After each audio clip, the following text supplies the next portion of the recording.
Slávko, mám na teba takú otázku. Máme tu klub hokejbalový v Považskej Bystrici, vyhrali sme titul, teraz vlastne už druhý, máme asi 4 medaily za posledných 5 rokov v Extralige a padol taký nápad, že by sme mohli vytvoriť hymnu, ktorá by sa hrala niekedy v októbri, keď tu bude super pohár s pražským tímom. A nešli by ste do toho ako kapela? Že by ste nám vytvorili hymnu? Hello, no jasné, kľudne, ako veľmi radi. Budem od teba potrebovať potom nie že zadanie, ale či máte nejakú predstavu. Pošlem ti v ďalšej správe na mňa e-mail, skúste si tam s klubom, s prezidentom klubu, alebo ja neviem ako to nazvať, proste s ľuďmi, čo to nejako zastrešujú a majú pod palcom, že ako by si predstavovali, aby to hralo, hej, že aby to znelo, aby sme nespravili proste nejaký klasický rock song, ale aby to sedelo proste do toho tímu a do týchto vecí, Takže tak, ako díky moc a samozrejme pôjdeme do toho určite. Máš nejaký nápad alebo niečo? Tak aby to bolo určite nejaké chytlavé, nejaký dobrý riff by to chcelo, pevný ja som rozmýšľal, že by sme to začali zase takými tými kotlami a posielali Michalani zápas. Ja som pozeral skandovanie toho fanklubu. Vieš, oni tam majú taký popevok ole, vieš, že tým začiatku by dával pekne kotle a išli by sme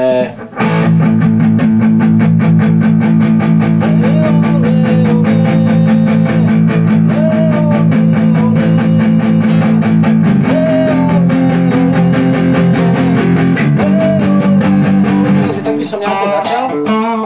A keď to je hymna, aby som tam rovno potom pacol možno nejaký refrén. Vieš, ako sme mali, nápad, ako sme mali aj pred Ukru, keď sme robili, tak vlastne to išlo hneď od refrénu. Že iba jedna sloha taká, kde sa povie niečo o klube. Mne to chalani posielali do mailu.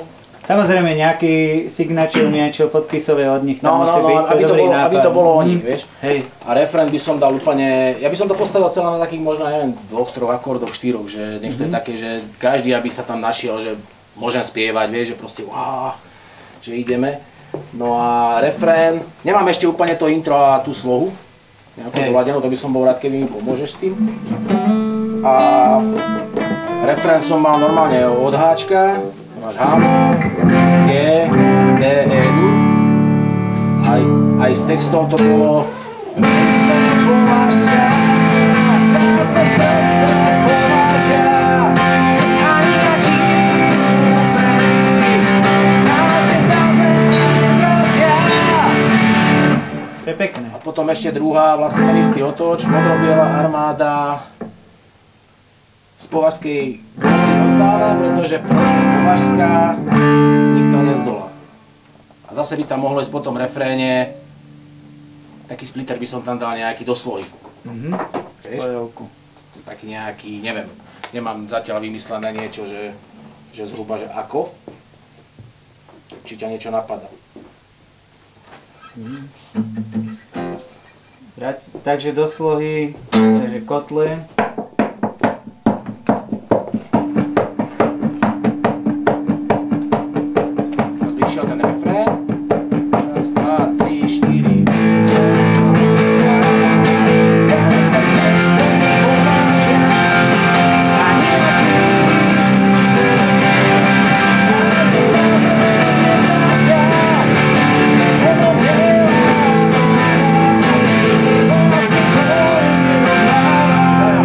By mohlo byť, hej. Ale potom, že ako napojiť, nedával by som tam možno nejako, že by som išiel stále v tom háčku na tú slohu, ale že ako sa z toho Bčka dostať na to háčku zase tak nejako niečím.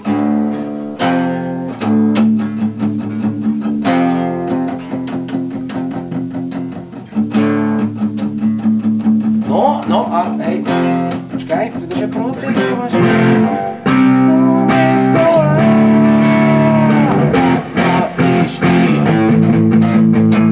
to je také, vieš, že ten refrén o tej Považskej a bác, raz, dva, tri, štyri, čo to pekne môže vygradovať. Potom neviem tú slohu. Ty čo na to? Som otvorený každému nápadu. Ako si vravel, ten začiatok chceš začať nejakými nejakými pokrytmi alebo No ja by som dal tú klubovú, ten klubový popelvok, to Leo, lebo oni to dosť počas toho zápasu, čo som videl, strašne často používajú. Hej, jasne. A oni keď to majú, ten fanklub to majú proste zaužívané, tak je to pre nich asi najlepšie, lebo tým pádom sa nemusia učiť niečo nové a hneď to budú poznať od začiatku. Jasné, ako Čiže keď pohode, začneme takže... tým ich popevkom, že... Áno, musí to byť ich niečo, ako hovorím. No dobre, a z pokrytku okamžite hneď valiť. A refrén. Že by to začalo kotlami. A hneď to odpáliť refrén.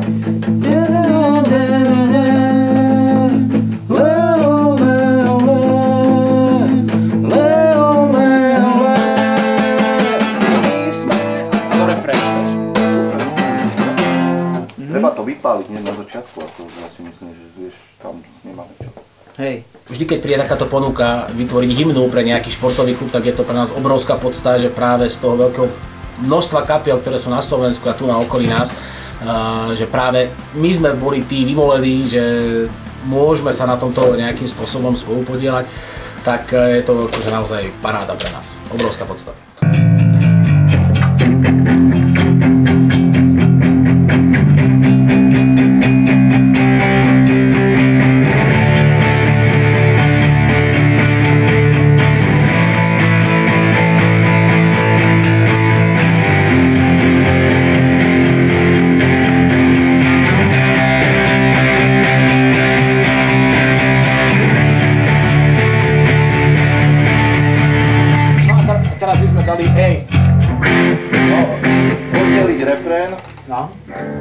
Na slovu. Hej. Je to také ako prvoplánové, mi to také raz, dva, tri, štyri, ale tomu športu je to dobré proste, no, vieš. Hej, veď... Pivo dáš hore a valíš. Tak ono, vieš, v jednoduchosti je krása, zase netreba tam neviem. No jasné. Vieš, to... A skús to hrať rýchlejšie.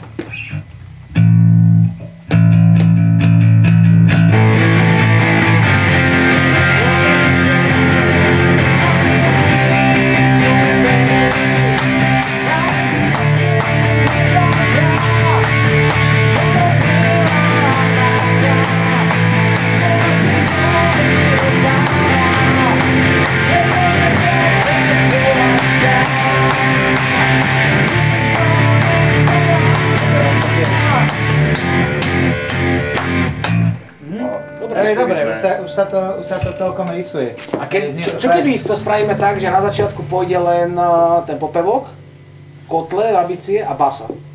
Môže byť. Jeden tón. To by bolo pekné, hej. Nech je tam priestor pre tie spevy, pre tie zbory. No. Nech je to trošku v strede prázdne, áno, to by mohlo byť, hej, fajn. Otvorí to priestor pre tie zbory. Určite áno. To je dobrý nápad. No a skús... Čo rozmýšľaš? No, rozmýšľam, že teda keď sa to začína od háčka, no. Že teda ten že by sme išli... Oktávu a 12. No, že by sa to hralo hore, a potom... A potom to keď sa spadne do napoja basov. gitary, tak to pekne padne. Do basov, hej. A tam už vlastne pôjde spev, tak bude mať spev pekne. No.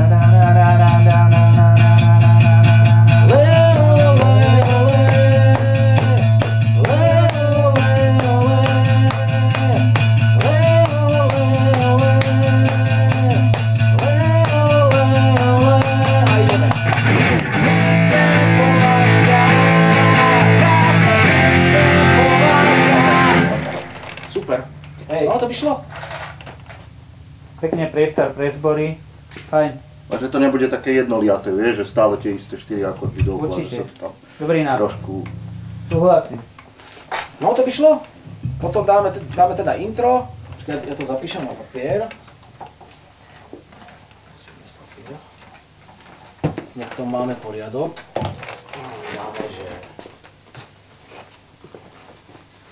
Tak intro dáme len kotle a basa na 12, hej? Hej. No daj háčko a do zatvorky oktáva. Kotle, basa, 12. Dobre. Potom pôjde ten refrén. Hej. Refrén. A z prechodu... Pôjdeme komplet. No a z refrénu by sme išli cez ten G-čkový prechod na 2.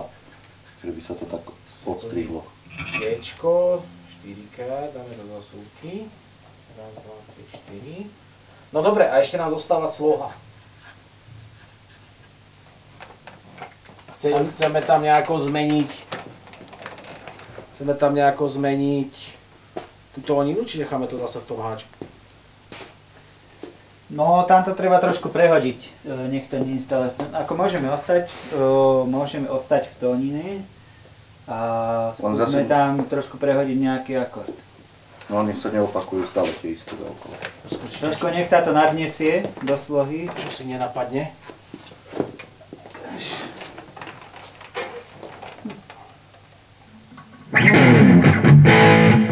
Postavíme váčku a potom... To máš v podstate refrén. Aj, áno, Hej, tam bol... Áčko.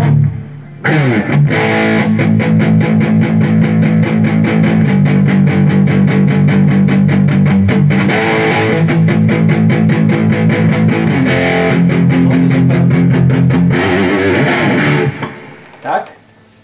Čo ty na to hovoríš? Trošku nech sa to prejde. Hej. Taká postupka, H. Áno, vlastne.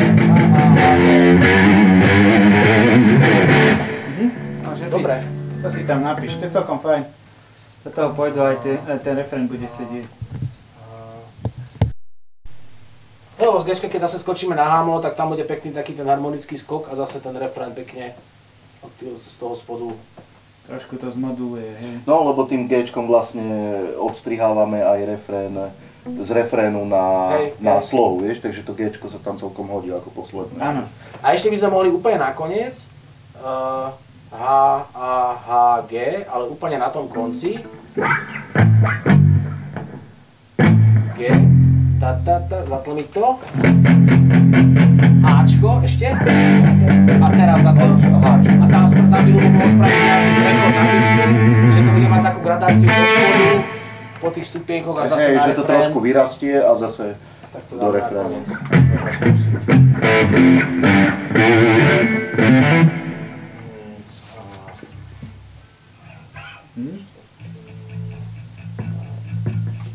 Tak skúsme spraviť nejaký demáč, nahrajme čosi a nech sa to trošku skladá a uvidíme čo s tým. No. Dobre, tak môžeme ísť na to. V podstate kostru máme. No a potom, v podstate keď pozeráme na to poslove, dáme zase asi refrén. A ten koniec už nejako sa vyvinie. Či tam dáme zase kvázi to intro druhýkrát, čo nás tam pustí. No. Či nejaké solo alebo vyhrávku, uvidíme to, už nechajme. Dobre, tak sprav projekt. OK. Musíme nejako začať a uvidíme. Už mi ďalej nevracaj.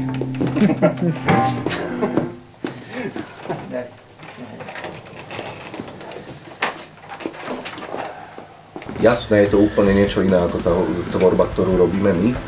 A je to väčšia zodpovednosť určite, lebo to robíme prakticky pre daný klub a pre daných tých fanúšikov, takže aby to bolo, ako aj chalani spomenuli, také, malo to nejaký tú hlavu a petu, nejaký ten odkaz tým ľuďom, hej, aby to nebolo iba nejak prvoplánové spísané, že hokejbal a nejaké bludy.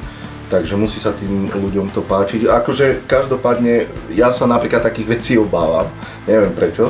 Asi s tým ešte kvôli tomu, že nemám skúsenosti, ale napríklad tú Duklu Trenčín, tá keď sa robila, ako to bol perfektný nápad a malo to neskutočný akože úspech a ohlasy perfektné, takže teraz je to už také, že už sa aj tešíme na to, že čo z toho bude akože vo finálnej verzii a snad sa to ľuďom bude páčiť.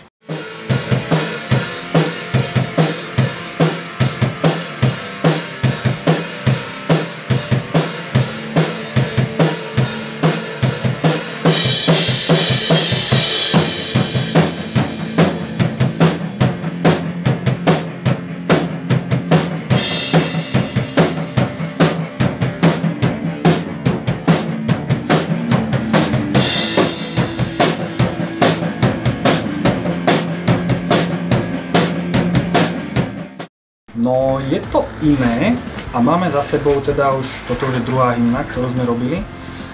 A v podstate ide len o to, že to je obrovská česť, lebo má to krásny dosah a vždy keď zaznie naša skladba, vlastne vec, ktorú sme my vytvorili vlastnými rukami a teda s použitím umu a možno toho umenia trošku a zaznie to na nejakom obrovskom štadióne pred tisíckami ľudí, tak človeku naskočí až zimomriavky.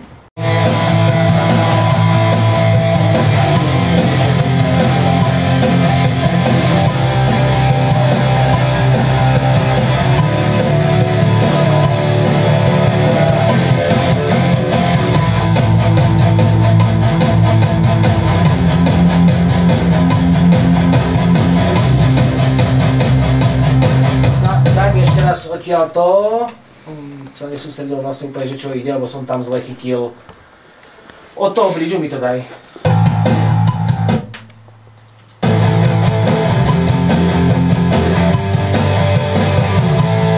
Tam? To je refrén. Úplne toho bridžu na konci, jak som... Hej, odtiaľ to.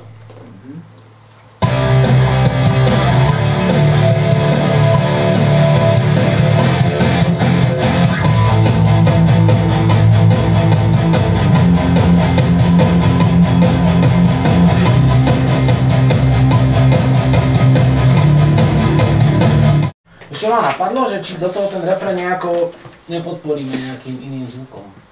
Ešte. Ale príde mi to také, tá gitara, že je taká monotónna do toho celého, že aby ten refrén nabral taký... Aby to bolo plnšie. Taký úplne, že tak ho rozžiari. Možno na nejakom crunchovom zvuku skúsiť inú gitaru, že... Môžeme skúsiť. Počkaj, skúsme single. A budem musieť preladiť. Ten mám inak ladený.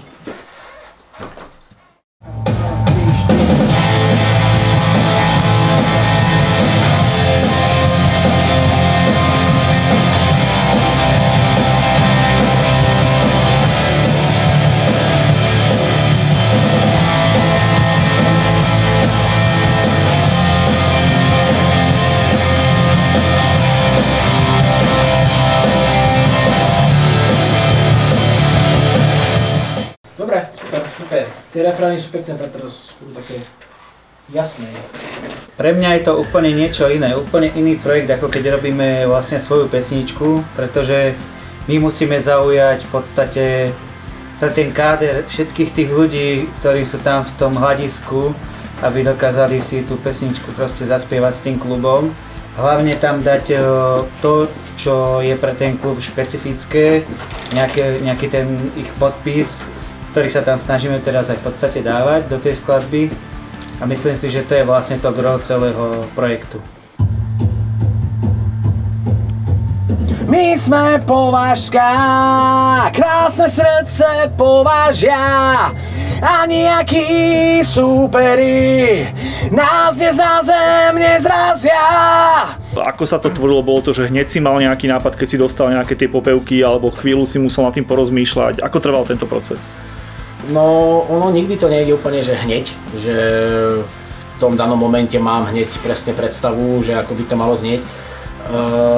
Konkrétne v tomto prípade som pozeral niekoľko zápasov, ktoré má klub Protev zverejnené na svojom kanáli a vlastne tam som hľadal tie popevky toho fanklubu a na základe toho jednoho popevku Leo, tak tam vlastne mi to tam vlastne mi to dalo zmysel ako celok a začal som dávať dokopy nejakú kostru. Ale prebieha to tak, že či už som to ja, Mišo, Ivan alebo Ľubo z kapely, ktokoľvek má nejaký nápad na takú hymnu, tak príde s tým a ten nápad sa normálne buď rozvinie takto, alebo ho dáme dokopy teda celkovo ako celok. Leo, Leo,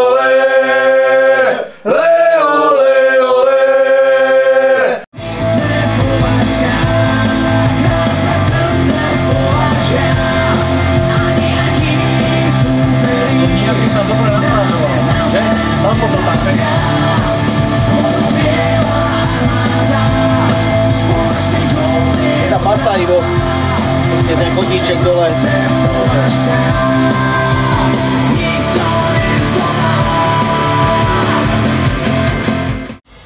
to gule. No ako za mňa v pohode. To takto skončí, že a hotovo, taký sek. Potom dajú ten gól a začne to. Dobre, super.